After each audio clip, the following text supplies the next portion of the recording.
Good morning, Year 5, and welcome to your SPAG lesson. And today we are continuing to have a look at homophones, which are words that sound the same but have different spellings and have different meanings. So first of all, though, let's have a look at what our word of the day is for today. So your word of the day today is torrent, which is a sudden or too large amount, normally of water or of a liquid, an uncontrollable outpouring of something. So the rain fell in torrents.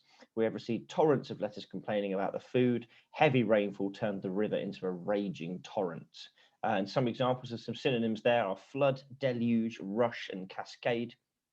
Antonyms or opposites would be trickle or drop. So can you have a go at writing your own sentence using the word torrent? Excuse me.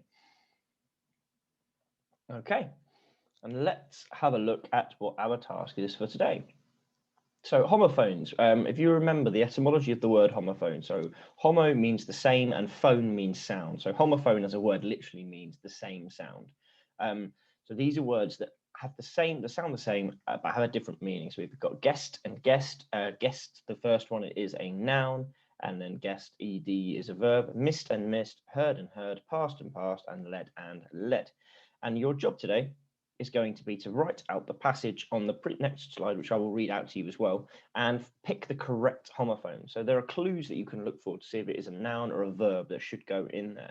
So does it have a or the or an in front of it to show that it is a noun, or is it in a part of the sentence where it's telling you what someone is doing, in which case is it a verb?